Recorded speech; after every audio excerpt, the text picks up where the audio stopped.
오늘 아침 일라디오. 안녕하십니까. 오늘 아침 일라디오 아나운서 오승원입니다. 징검다리 연휴가 계속 이어지고 있죠. 오늘은 우리 민족 최초의 국가 건설을 기념하기 위해 제정된 개천절입니다. 다른 국경일에 비해서 그 중요성과 국민적인 관심이 저조해졌지만요. 개천절은 우리 민족의 뿌리와 정체성을 되새겨 보면서 우리가 나아갈 목표와 방향을 재점검해 보기에 좋은 날 같습니다.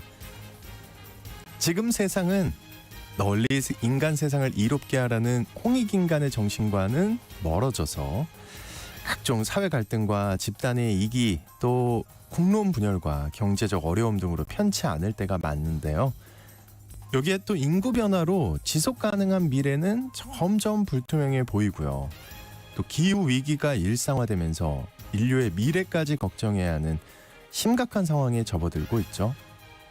그런데 시대마다 어려움을 이기고 더 도약해온 우리의 역사와 또 숭고한 정신을 되새기면서 새로운 희망을 만들어갈 수 있으면 좋겠습니다. 10월 3일 목요일 오늘 아침 일라디오 출발합니다.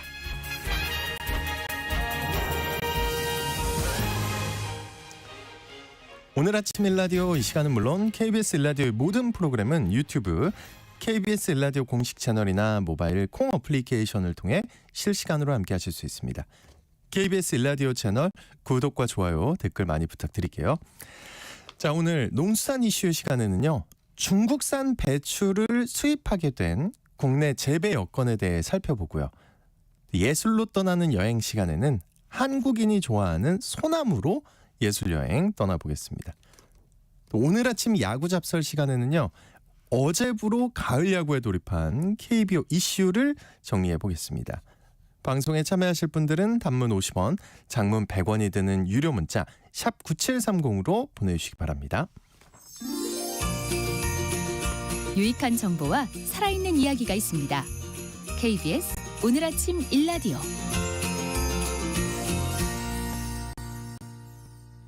최근 배추값이 폭등하면서 중국산 신선 배추가 수입돼 공급되고 있는데요. 오늘 농수산 이슈, 이 중국산 배추를 수입하게 된 국내 재배 여건과 앞으로 우려되는 점들에 대해 알아보겠습니다. 한국농정신문의 원재정 기자님 전화 연결되어 있습니다. 안녕하십니까? 네, 안녕하세요. 한국농정신문 원재정입니다. 네, 올여름 폭염 때문에 배추가 잘 자라지 못하고 가격이 폭등한 소식 계속 전해드리게 되는데요. 근데 배추는 원래 서늘한 환경에서 잘 자라는 거잖아요. 네, 맞습니다. 배추는 서늘한 날씨에서 속을 채우며 자라는 작물입니다. 계절에 따라서 봄에 수확하는 봄 배추, 또 여름에 수확하는 여름 배추, 그리고 김장용 가을 배추를 구분하는데요. 최근에 문제가 된 게 바로 여름 배추입니다. 네. 여름 배추는 한여름에 평지에서 재배할 수 없고요. 강원도 강릉이나 평창 등의 높고 시원한 고랭지에서 재배해서 이 한여름에도 가정에서 배추김치를 담글 수 있었습니다. 그런데 이 고랭지 배추 수산지 상황이 심상치 않습니다. 어떤 상황이길래 그런가요? 네, 그 금배추 논란이 굉장히 이제 많이 되면서 네. 소비자들과 언론에서는 이 부분에 대해서만 민감하게 좀 보고 있지만 왜 금배추가 됐는지 농업전문지에서 다뤄주고 있는 실정입니다. 고랭지 배추 주산지의 경우는 논처럼 평평한 들판이 아닌 해발 600m 이상 고도가 높으면서 경사지에 자리하고 있습니다. 높은 지대이기 때문에 시원하고 강수량도 많지 않아서 고온다습한 여름에도 배추를 재배할 수 있었던 건데요. 고랭지 배추, 즉 여름 배추는 가을 배추보다 작고 당도도 약간 떨어지는 특징은 있지만 조직이 단단하고 아삭한 식감으로 인기가 굉장히 많았습니다. 그런데 기후변화의 영향이 고랭지 배추 주산지에도 이 위기를 몰고 왔고요.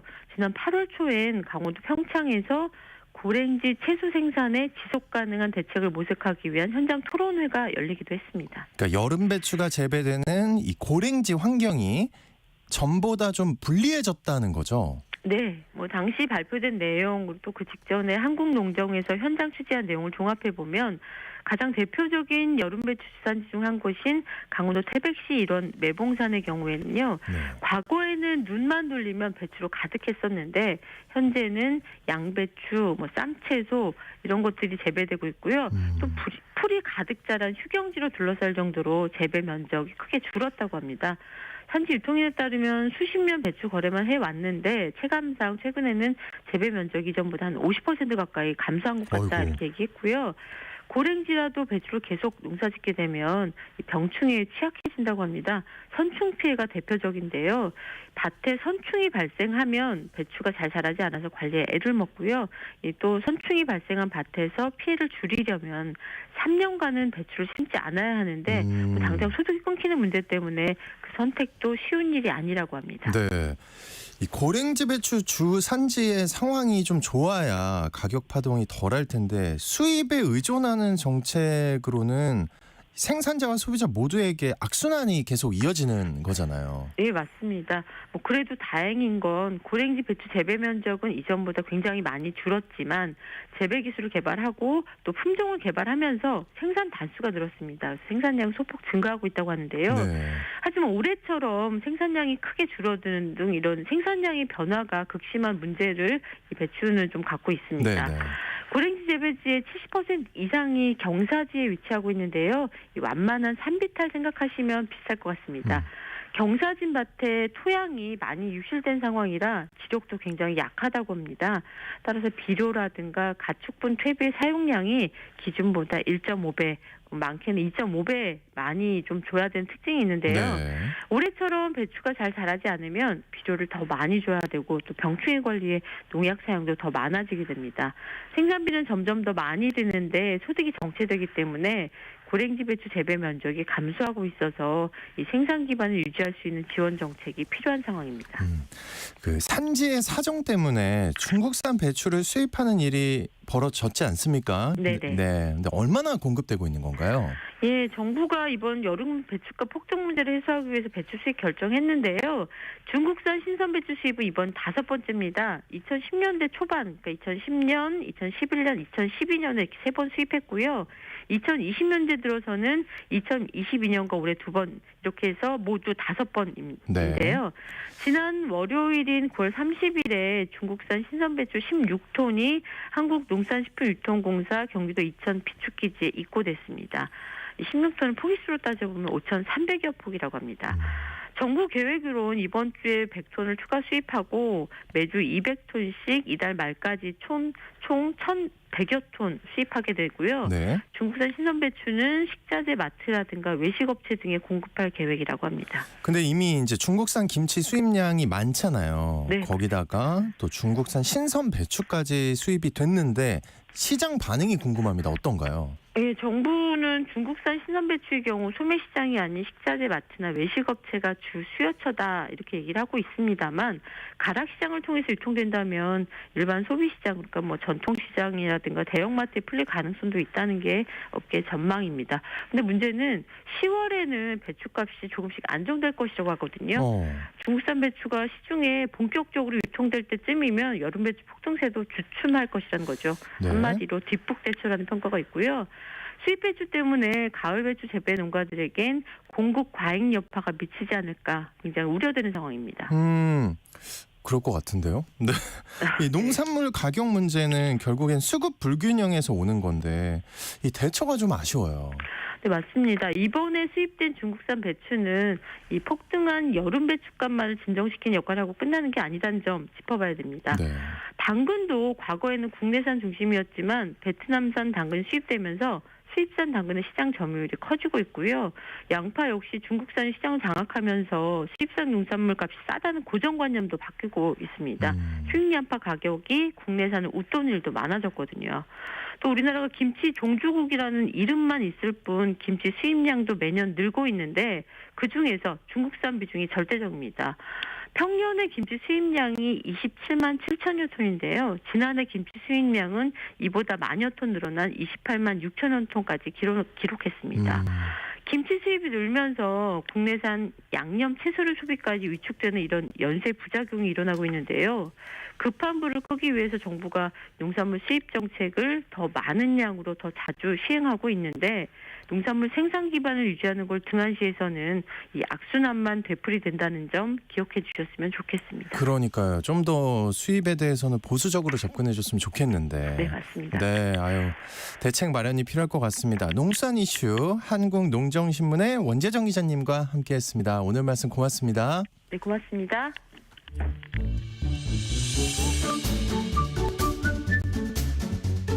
아침을 여는 기분 좋은 습관. KBS 오늘 아침 1라디오.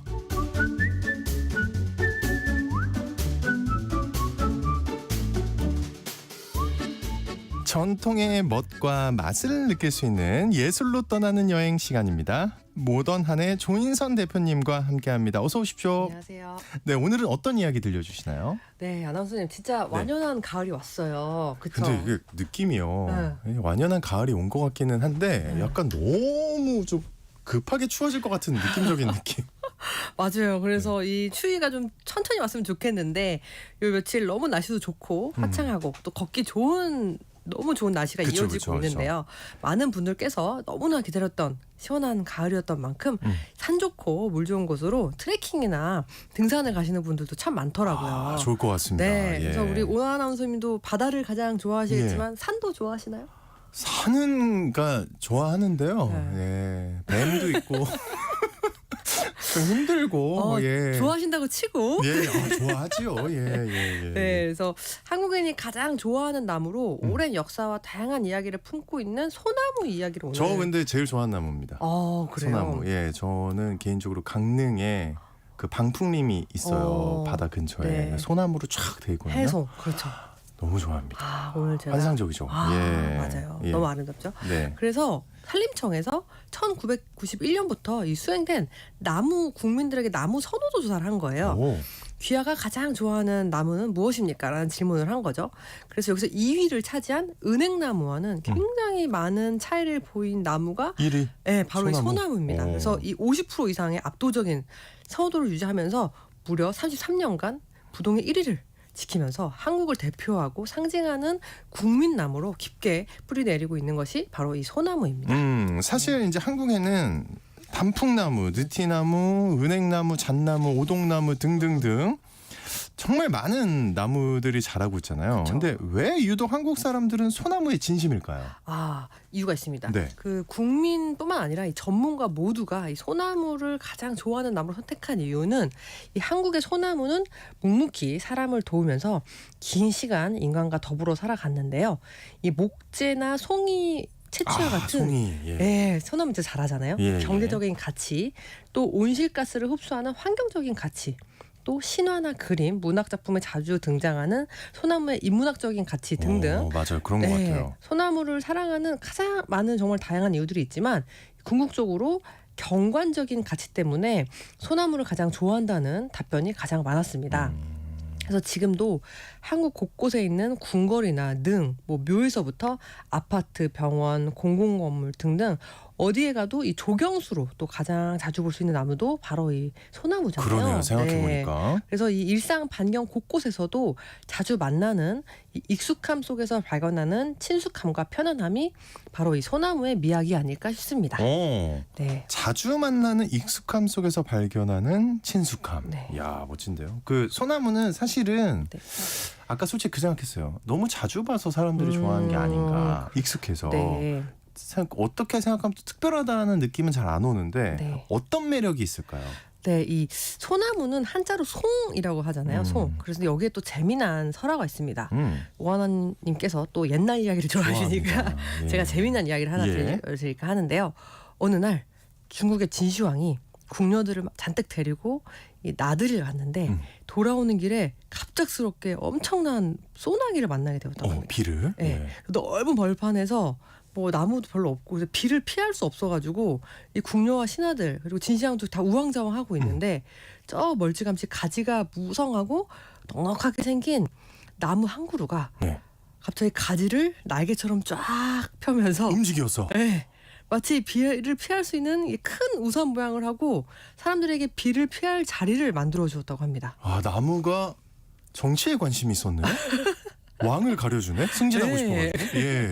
그래서 예. 그 진시황이 그 나무 아래서 소나기가 그칠 때까지 머무르면서 비를 피할 수 있었다는 거죠. 그래서 그 뒤에 진시황이 궁궐로 돌아와서 이 비를 막아준 고마운 그 나무에게 벼슬까지 내려주었다고 해요. 네, 그래서 사람들은 그 나무에 이름을 붙여주는데 나무 목자와 이 벼슬의 이름인 공자를 합쳐서 이 송자라고 하는 이야기를 붙여주면서 그 나무가 이제 소나무의 기원이 됐다라고 하면서 사람을 도와 벼슬까지 얻게 된 나무가 바로 이 소나무였던 거죠. 이제부터 저 비 오는 날 용산 근처 왔다 갔다 합니다. 소나무가 날개 피나? 네. 아니요. 저 우산 들고 대통령 보면 바로 이제 우산 씌워드리고. 맞습니다. 농담이고요. 근데 네. 이거 어디선가 들어본 얘기인데 한국에서도 이런 얘기 있는. 한국에도 또 이런 이야기가 있습니다. 그렇죠. 근데 네. 소나무가 이렇게 네. 다양한 의미가 있는지 좀 네. 생각을 못 하긴 했어요. 예. 우리나라에도 소나무 많은데. 네, 그래서 네. 우리나라에서도 또 재밌는 얘기가 있는데 우두머리라는 뜻이 옛날에 이 수리란 이런 네. 술이 술로 됐고 오늘날 이름이 솔이라는 자리를 잡았어요. 그래서 이 소나무의 솔자는 원래 우두머리라는 뜻이 있었던 거죠. 그래서 수리가 술로 됐다가 솔로 발음이 변했던 건데요. 그래서 고구려의 나라 이름도 천하제일이라는 뜻으로 원래는 솔내, 솔본이라고 불렸다고 합니다. 그래서 이 솔자가 나라 이름에도 쓰였을 만큼 이 소나무의 솔은 아주 강력한 뜻을 가졌고 나무 중에서도 우두머리 나무가 바로 이 소나무였던 것이죠. 우두머리의 뜻도 있고. 네. 근데 우리나라에도 소나무 정말 많은데 종류는 어떤 거예요? 종류도 다양한가요? 소나무의 종류도? 네. 네. 소나무는 크게 먼저 적송, 육송이라고 하는 적송과 방금 말씀하셨던 해송, 이 흑송으로 구분이 되는데요. 적송은 이 내륙에서 살고 있는 소나무를 말하는데요. 이 흑송, 해송 같은 경우에는 수피가 검고 주로 해변가에서 자생한다고 해가지고 해송이라고 불립니다. 그래서 적송과 해송의 구분법은 육안으로도 쉽게 구별할 수가 있는데요. 해송은 적송에 비해서 잎이 크고 빳빳하면서 새순은 흰색으로 보이고 적송은 새순이 약간 붉은색으로 보이는 점이 쉬운 구별법입니다. 그리고 새순의 색으로 이제 구분이 가능하다고 보시면 되는데요. 그래서 대부분 해송 같은 경우는 거친 파도와 네. 바닷바람을 맞고 자라기 때문에 이 가지에 굴곡이 많아서 남성적인 소나무라고 불리고 있고 그래서 이제 분재 같은 네. 화분으로 많이 활용이 되고 있습니다. 그리고 적송은 여성적으로 표현되는 소나무라고 불리고요. 고가의 특수목, 이 대부분 이제 위로 높이 솟은 적송입니다. 그래서 이 말씀 들어보니까 완전 느낌이 다르네요. 맞는 것 같아요. 그렇죠. 예, 기억이 나요. 네. 예. 그래서 이 적송과 같은 경우에는 가구를 만들기 적합한 거죠. 그래서 그 밖에도 금강송, 금송, 백송, 리기다송 등 우리나라에는 정말 다양한 소나무 개체들이 자라고 있어요. 그래서 껍질 색상이나 잎의 개수 그리고 자라는 형태에 따라서 분류하고 있습니다. 야, 생각보다 종류가 엄청 많네요. 네, 재밌는 이름도 있고 리기다송. 네 리기다송. 근데 네. 예전에는 네. 그 소나무를 함부로 베면 네. 뭐 지금도 안 되지만 네. 곤장을 100대씩 맞기도 했다고. 이거 거의 죽는 건데. 네, 거의 예. 죽는 거죠. 예. 그래서 이 고려 시대부터 소나무를 가장 쓸모있는 나무로 또 취급을 해서 모든 나무의 으뜸으로 여겼다고 말씀드렸는데 이 제목으로서의 특성도 있지만 풍수적인 가치로 또 높게 평가했기 때문에 소나무에는 신성한 힘이 있다고 믿어서 이제 벌목이나 가지를 훔쳐가는 거를 아주 엄벌로 다스렸다고 합니다. 그래서 금송이란 제도를 만들어서 소나무를 함부로 베지 못하게 하는 제도까지 만들었는데요. 이걸 어겼을 때는 곤장을 때려 보내기까지 했다고 합니다. 그래서 소나무 한 그루에서 두 그루 벤 사람한테는 곤장 100대. 야, 이거 진짜 죽는데. 네, 그리고 예. 이미 잘려지거나 꺾여진 나무도 가져가지 못하게 했어요. 이미 이제 떨어진 나무도. 네.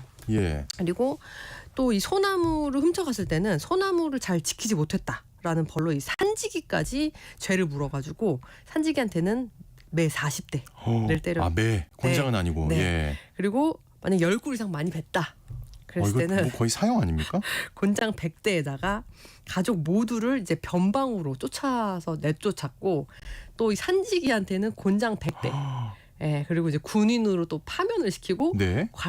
관리자한테도 곤장 100대까지 또 이렇게 했을 정도로 아주 엄벌로 다스렸다고 합니다. 야, 장난 아니네. 장난 아닙니다. 거의 예. 죽는 겁니다. 무섭네요. 네. 955님이 네. 소나무 송에 얽힌 이야기 재밌네요. 우리나라 정이품송 생각난다고. 이거 맞아요. 제가 비슷한 얘기거든요. 이거. 네, 맞습니다. 그래서 보물이나 국보로도 지정이 된 소나무들이 있어요. 네. 야, 근데 하여튼 그 우리 선조들은 근데 네. 곤장 100대를 쳐서 거의 죽일 정도로 네. 어떻게 보면 소나무를 그 정도로 인간의 목숨 가치로 생각한 거잖아요. 거의 왜 애지중지했던 거죠. 그러니까요. 네. 왜 그랬을까요? 조선시대 사람들한테는 이 소나무가 출생부터 죽음까지 늘 함께했던 인생나무였기 때문인데요. 일단 아이가 태어나면 21일 동안 자빈의 출입을 금하고 이제 학교에서 금줄을 걸었잖아요. 근데 그 금줄을 이제 솔가지와 솔방울을 끼워서 했었어요. 그래서 조선시대는 영아 사망률이 굉장히 높았기 때문에 이 장수를 상징했던 솔가지를 꺾어가지고 갓 태어난 아이의 무병 장수를 빌어줬던 건데요. 그래서 그렇게 자라는 아이는 소나무로 만든 집에서 솔가지를 모아 피운 장작의 연기를 맡으며 성장을 하고 또 소나무로 만든 도구와 농기구를 사용해서 생활을 꾸렸습니다.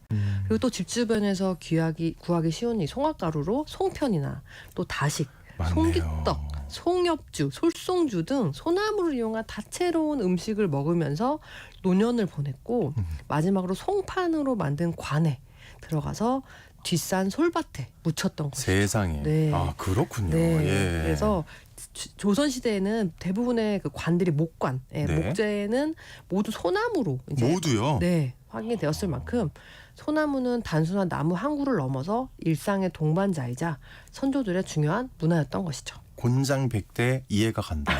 예. 그러고 보니까 이제 옛날 그림 보면은 소나무 굉장히 많이 나오잖아요. 그 좋은 의미가 담겨 있어서 그림도 많이 남아 있을 것 같은데 어떤 그림들이 있을까요? 네, 이제 소나무가 거의 신격화되어 있다 보니까 그러네요. 우리나라 예. 전통 회화에도 소나무는 정말 단골 손님처럼 등장을 합니다. 그래서 청취자분들도 한 번쯤은 보신 적이 있으실 텐데요. 10가지 장수의 상징물들이 등장하는 십장생도 들어보셨죠? 십장생도. 들어봤죠. 네. 들어봤죠. 이 십장생도에 등장하는 유일한 나무도 바로 이 소나무입니다. 그래서 거기에 등장하는 뭐 거북이, 학, 사슴, 파랑새, 산. 파랑새? 네. 아. 십장생도가 10가지의 네네. 파랑새도 나왔구나. 네, 하고 또 복숭아, 석류, 수리부엉이, 금계국이라는 이제 꽃이 등장을 하는데 마지막으로도 등장하는 게 유일한 나무 소나무가 등장을 하면서 10가지의 그 장수를 기원하는 이제 그림의 소재들이 등장을 합니다. 네, 참고로 이제 거북이는 장수와 안정을 뜻하고 그죠? 네. 학은 장수와 지혜, 다 장수가 들어가네요. 그렇죠. 사슴은 장수와 신성, 네. 파랑새는 행복과 장수, 네.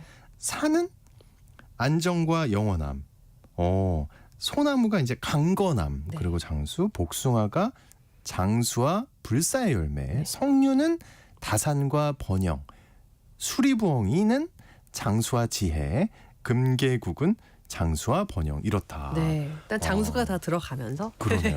예.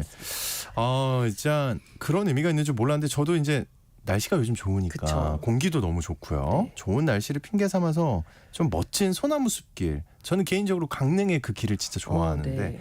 혹시 좀 추천해 주실 만한 곳이 있을까요? 네, 있습니다. 저도 얼마 전에 다녀왔어요. 네. 그래서 요새 이제 국토종단, 국토종주라는 말을 좀 종종 들어보신 적이 있으신가요? 많이 들었어요. 자전거 타는 사람들 굉장히 많이 하는 그렇죠. 걸로 알고 있고. 네. 예. 그래서 이제 국내 최초로 국토 횡단을 할 수 있는 한국의 산티아고 소나무 순례길이 생긴다고 합니다. 생긴다. 이제 아직은 없고요.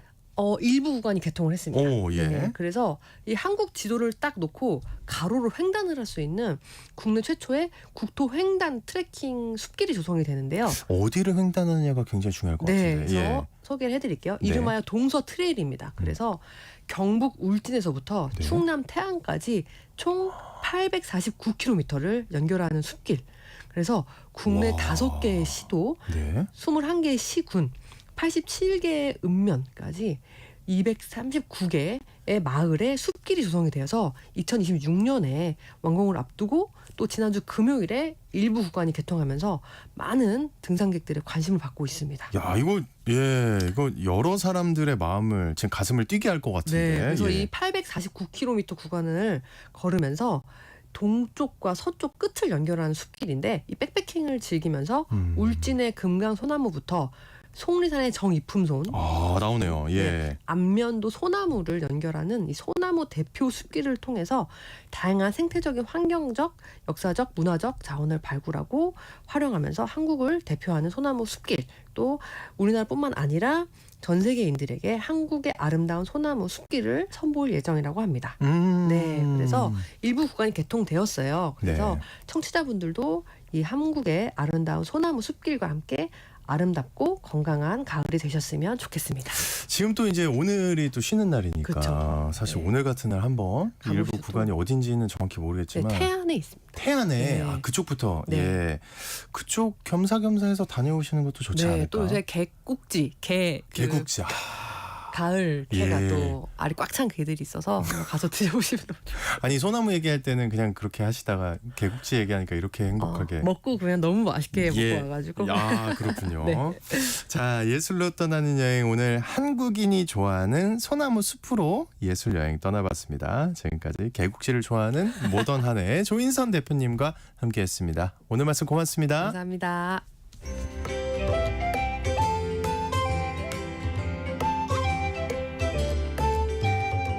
상쾌한 하루의 시작. KBS 오늘 아침 일라디오.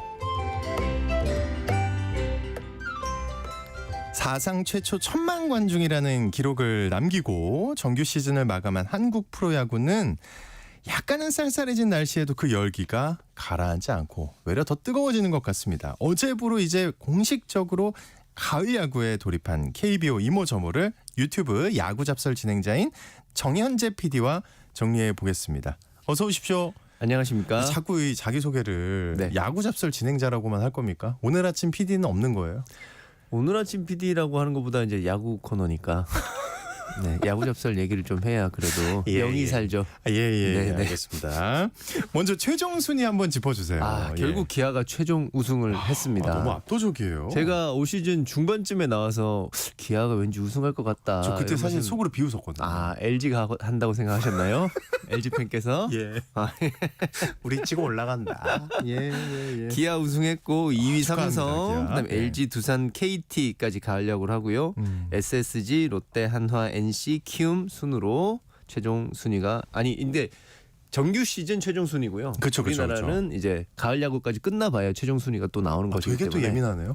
삼성이 우승할 것 같아서 기아가 지금 위에 있는 게 기분이 안 좋다. 아니 그냥 원래 이게 오피셜입니다. KBS에서 오피셜하게 방송을 해야죠. 맞습니다. 제가 그쪽에 많이 약해요. 어쨌든 기아 정규 시즌 우승이다, 그죠? 우승의 원동력 어디에 있다고 보세요? 저는 개인적으로 분위기가 너무 좋아 보여가지고. 분위기를 이끄는 것은 제 개인적인 의견입니다만 언제나 공격력입니다. 점수가 한 점 점수가 한 점 나잖아요. 그럼 팀 분위기가 확 올라와요. 근데 예를 들면 말루인데 점수를 못 내잖아요. 우리 팀 분위기가 쫙 가라앉습니다. 생각해 보세요 한번. 무조건이죠. 근데 말루에서 예를 들면 한 2타점짜리 적시타가 나왔다. 아니면 말루 홈런 나왔다 그러면 분위기가 신나죠. 기아 팀 분위기가 늘 좋아 보이는 것은 득점에서 다른 팀을 압도해요 올해. 총 득점이 기아가 858득점입니다. 근데 2위를 차지한 LG가 808득점이고요. 그다음이 롯데인데 802득점입니다. 그러니까 50점이나 차이 나는 거예요. 2위권이랑. 그만큼 점수를 근차이죠. 이게 결국 공격력인데 김도영이라는 선수가 대단합니다, 그분. 김도영이라는 선수 대단해요. 지난번 나왔을 때도 이종범 전 선수와 비교하면서 제가 말씀드렸잖아요. 올해 143득점을 했어요. 득점만. 이전에 최고 기록이 135득점이었습니다. 서건창 선수가 가지고 있었는데 이거를 넘어섰고 득점 2위를 한 선수가 KT 로하스예요. 108득점입니다. 엄청 차이 나네요. 35개나 차이가 나요. 그러니까 로하스 선수 그다음에 김지찬이 102득점인데 로하스, 김지찬 이런 선수는 1번에 주로 나왔던 선수거든요. 근데 김도영 같은 선수는 3번에 주로 나왔던 선수예요. 근데도 득점이 이렇게 많이 나왔다. 기아의 득점은 이제 본인이 돌아서 들어오는 걸 얘기하는 거죠. 거죠. 본인이 홈을 밟았을 때 타점이랑 다른 거죠. 그렇죠. 본인이 홈을 밟았을 때 득점을 올리는 건데 김동현이라는 선수가 올해 완전 엄청난 활약을 보여주면서 기아 공격력을 급격하게 이렇게 올려주고 그다음에 불펜들도 굉장히 준수했다고 봅니다. 선발들도 나쁘진 않았지만 진짜 선발이 진짜 좋았다 이렇게 하기에는 네일이라는 선수가 후반기에 부상도 있었고요. 그다음에 전반기에 보여줬던 어떤 그런 진짜 극강의 모습을 보여주지 못했기 때문에 근데 불펜이 어느 정도 준수하게 그 성적을 보여줬기 때문에 네네네. 최저 실점을 했어요 기아가. 네. 그래가지고 기아가 우승할 수 있지 않았나. 여러모로 부럽네요. 네. 잘하네요. 네. 그러면은 이제 이번 시즌 이 성적은 좀 의외다 하는 팀이 있다면 어디를 꼽을 수 있을까요? 제가 응원하는 삼성 라이온즈 얘기 잠깐 하고 가야 될 것 같습니다. 그래? 네, 왜냐하면 시즌 시작하기 전에는 오피셜이니까 방송이니까. 시작하기 전에는 가을 야구권으로 뽑은 전문가들이 거의 없었어요. 잠깐만요. 우리 네. 시즌 시작할 때쯤에 우리 그 정현호 PD랑 네. 정현재 PD랑 네. 저랑 셋이 한번 얘기했던 것 같은데 시즌 전망하면서. 그렇죠. 얘기했었죠. 근데 정현호 PD는 당연히 기아 팬이니까 기아를 꼽았었고 네. 삼성을 그때 꼽았나요? 안 꼽았습니다. 제 기억으로는 제가 기억이 정확하지 않을 수 있는데 왜냐하면 삼성 팬조차 버렸었는데. 아니 버렸다기보다 네. 이제 점수를 작년까지 잘 못 냈어요. 삼성 라이온즈가 제가 아까도 말씀드렸다시피 공격력이 굉장히 중요하지 않습니까? 점수를 잘 못 냈기 때문에 공격력 측면에서 보강된 게 크게 없었어요. 불펜이 보강이 많이 됐는데 공격력 측면에서 그랬는데 올해 생각보다 홈런이 막 빵빵 터지면서 구자욱 선수가 30 홈런을 치고 네, 김영웅 선수가 20 몇 개 홈런을 갑자기 치고 김영웅 선수는 작년까지는 전력 외였거든요. 신인 선수여가지고 그렇게 홈런이 막 나오니까 점수가 막 난 거예요. 그래서 2위를 했습니다. 의외였다. 정말 의외죠. 네, 저만 그렇게 생각하는 게 아닐 겁니다. 아 그래요? 네. 그리고 네. SSG가 이 감독님이 많은 그 팬들로부터 약간 비판을 좀 많이 받으시면서 봤어요. 가을 야구까지 못한 것은 또 약간 의외가 아닌가. 그러니까 타이브레이커 경기가 그저께 있었잖아요. 타이브레이커 경기가 끝난 다음에 팬들이 너무 화가 난 거예요. 그래요. 버스 앞에 갔던데. 그 시점에 왜 김광현이 나왔냐. 추신수 선수 어깨 부상인데 왜 중요한 타이밍에 대타를 그렇게 내가지고 삼진당하게.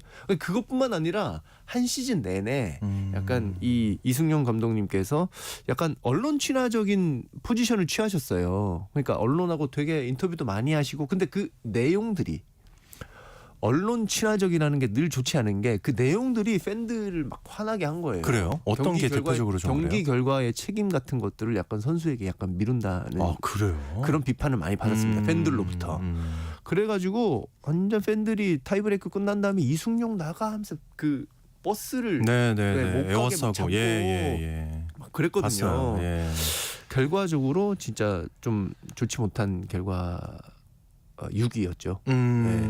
SSG는 가을 야구 할 거라고 예상한 사람들이 많았거든요. 네. MC가 생각하시기에 조금 의외의 팀은 제가 생각할 때 네. 뭐 너무 뻔한 답일 수도 있는데 저는 한화 롯데가 한화 롯데가 저 왜냐면 되게 기대했거든요. 네. 그렇죠. 류현진 선수가 돌아오고 그러니까 좀 다를 한화는. 거라고 생각했어요. 제가 잘은 모르지만 그 팀에 대해서 그래도 이번에는 좀 달라 보이는 느낌이 있었고 초반에 실제로 성적이 너무 좋았고 그렇죠. 롯데도 마찬가지고. 네. 근데 이제 좀 롯데 팬들이 기분 나빠하실 수 있는데 롯데와 LG 대표적으로 이제 초반에 좋았다가 LG 팬께서 중후반 이렇게 내려가는데 그래서 롯데는 이제 좀 기대하다가 말았는데 한화는 좀 분위기가 계속 좋아 보였는데 어느 순간 보니까 너무 아래에 있더라고요. 그렇죠. 감독님도 교체가 되시고 근데 감독님 교체된 다음부터는 굉장히 분위기 좋았거든요. 근데 초반에 약간 까먹은 것을 회복하지 못한 게 아닌가. 바뀌고 괜찮았어요. 네. 그건 다행이긴 한데. 불펜이 안정화되면서 김서현이라는 선수가 그 1라운드에 뽑힌 선수거든요. 그래서 굉장히 기대를 많이 받았었는데 작년까지는 제구가 좀 안 잡혔어요. 올 시즌 초에도 좀 그랬어요. 근데 후반기에 감독님이 바뀌시고 양상문 코치가 또 오시면서 사람들이 양상문 매직이 있는 거 아니냐. 어떻게 김서현의 제구를 어떻게 잡았냐. 이런 얘기가 나올 정도로 그래서 불펜이 굉장히 두꺼워지면서 나름대로는 후반기에 괜찮았던 모습입니다. 좀 내년에 좀 기대를 해보도록 하고 이때쯤 되면 또 이제 관심이 많이 가는 게 그렇죠. 바로 상 아닙니까? 그렇죠. 그 중에서도 이제 신인왕 좀 궁금한데 신인왕. 예. 어떻게 후보들이 어떻습니까? MVP 얘기 안 하고 신인왕 넘어가시는 겁니까? 저 바로 MVP 말고 신인왕부터 신인왕은 하나하나 가요. 지금 예. 후보가 예. 기아 곽도규, 두산 김태견, 최지강, 그다음에 SSG의 조병현 이렇게 두산 김태견 어제 나왔던 투수죠. 마무리 아닌가요? 닥치였나? 아니 어제는 두산의 김태견 제가 어제 경기 마지막을 보지 못해서 마무리에 그 투수 공이 굉장히 좋던데 깜짝 놀랐는데. 네, 저 신인 같은 느낌. 제가 어제 8회까지만 보고 못 봐가지고 그다음에 야수는 SSG 정준재, 한화, 황영묵 이렇게 총 6명인데 이 중에서 제일 눈에 띄는 건 아무래도 김태견 선수 아까 얘기하셨던 김태견 선수. 이분 투수 맞나요? 그렇죠. 마무리입니다. 그러면 이분 나왔었어요. 공이 굉장히 좋던데. 네, 저 약간 오승환 선수 느낌이 났거든요. 진짜 오승환 느낌이 납니다. 네, 오승환 선수의 젊었을 때 느낌이 나는 맞아요. 김태견 선수가 그래서 그 고졸 최연소 그 20세이브 최다 세이브를 했습니다. 그래가지고 아마 김태견 선수가 이 중에는 제일 수상 가능성이 높지 않을까 개인적으로는 생각을 하고 있는 상황. 그리고 이제 뭐 MVP 김태견 선수 어제 안 나왔답니다. 네네네. 죄송합니다. 네. 박 누구였던 것 같은데 하여튼 저도 이제 KT 선수 생각하시는 거 아닙니까? 박영현 선수. 아닌데요. 네. 저 두산에 네. 죄송해요. KT 선수였던 것 같아요. 그 선수 공도 오승환 선수 같은 공입니다. 140 후반대 나오고 직구 좋고. 좋죠. 그럼요. 그 선수 맞습니다. 그 친구라고 할 뻔했네. 그러면은 이제 저는 사실 MVP는 좀 정해진 것 같기도 해서 저도 그렇습니다. 사실은 기아의 그 선수가 받지 않을까요? 앞에서 계속 얘기했던 그렇죠. 김도영 선수. 네, 너무 잘해서 여러 명이 지금 손꼽히고 있는데 뭐 레이에스 선수. 롯데의 레이에스 선수 같은 경우는 최다 안타 기록을 세웠어요. 202안타. 그전에 서건창 선수가 갖고 있던 최다 안타 기록을 깼고 그다음 원태인 선수 같은 경우는 토종 선발로서 15승. 물론 이제 두산의 곽빈 선수도 15승을 했지만 팀을 2위로 이끈 어떤 그런 것도 있지만 근데 김도영 선수가 너무 낭중지추 같은 느낌이죠. 올해. 이게 이제 KBO를 올해 취재한 한국야구기자회 회원사랑 각 지역 언론사 취재기자 총 136명이 투표에 참여를 하거든요. 그래가지고 결국 뽑게 되는데 저는 개인적으로 삼성 팬으로서 구자욱 선수가 너무 아까워요. 올해. 아깝다. 왜냐면 받아야 된다는 아니고 아깝다. 왠지 받지 못할 것 같아서 드리는 말씀입니다. OPS가 1.0이 넘어요. OPS가 1.0이 넘는다는 것은 정말 슈퍼스타급 활약을 했다는 것이거든요.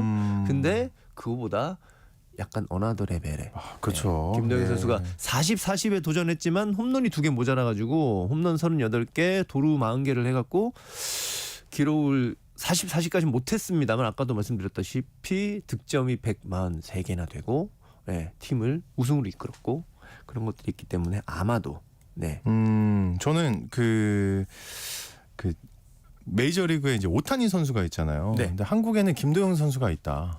좀 이 정도로 그 정도입니까? 지금 표정 너무 안 좋으시죠. 왜냐면 오타니 선수는 메이저에서 50-50을 했기 때문에 이제 성장할 수 있다고 이제 저는 성장 가능성을 합니다. 봤을 때는 네. 그리고 이제 궁금한 게 골든 글러브가 남았는데 그렇죠. 누가 있을까요? 빠르게 얘기해 주시면. 외야수 부분이 굉장히 치열해요. 외야수에 근데 구자욱 선수는 확보를 한 것 같습니다. 다행이네요. 왜냐하면 외국인 타자 셋을 다 주기에는 또 약간 기자분들이 국내 선수 한 명 있어야 되지 않을까. 그래서 레이에스, 로하스, 에레디아 세 선수가 나머지 두 자리를 갖고 외야수 자리에서 아마 경쟁하지 않을까 그런 생각이 드네요. 네, 그리고 어제부로 이제 가을 야구가 시작이 됐습니다. 어제 KT랑 두산이 맞붙었는데 결과 짧게 얘기해 주시죠. 어제 4대0으로 KT가 이겼습니다. 곽빈 선수가 기대를 많이 모았어요. 왜냐하면 두산의 곽빈 선수가 KT 상대로 5번 나와서 5승을 했거든요. 평균 자책도 1.55 정도밖에 안 됐어요. 근데 1회에 4점을 주면서 무너졌어요. 제가 보기에는 어제 슬라이더가 잘 안 들어간 것 같았다. 그래서 계속 안타를 맞고 볼넷도 내주고 그래서 4점을 KT가 낸 다음에 4점을 잘 지켰죠. 점수는 하나도 안 내주고 오늘 이제 두 번째 경기가 열리는데 기대가 됩니다. 어떻게 예상하십니까? 예상은 못 하겠어요. 진짜로. 왜냐면 예상을 피하는 거 아니고요. 아니요. 진짜 두 팀 다 오늘 지면 그냥 올 시즌이 끝나는 거기 때문에 정말 최대한의 자원을 밀어넣지 않을까. 근데 KT가 약간 분위기가 좋죠. 왜냐하면 타이브레이커도 이겼고 어제도 이겼고 두산 같은 경우에는 타선에서 핵심을 담당해줘야 되는 양의지 선수가 부상 때문에 지금 타격을 못 하고 있거든요. 그래서 어제 한 점도 못 낸 여파가 있는 것 같고. 막판에 나오긴 하던데. 그 수비는 가능하다. 그랬던 것 같습니다. 타격이 안 된다. 알겠습니다. 네네. 자, 유튜브 야구 잡설 진행자인 정현재 PD와 가을 야구에 돌입한 KBO 이슈들 살펴봤습니다. 오늘 말씀 고맙습니다. 고맙습니다. 네. 태풍 영향으로 오늘 전국에 비 소식이 있습니다. 기온도 정말 뚝 떨어졌거든요. 쌀쌀한 기온입니다. 건강관리 잘 하시고요. 전 내일 다시 인사드리겠습니다. 오늘 아침 라디오 지금까지 아나운서 오승원이었습니다. 고맙습니다.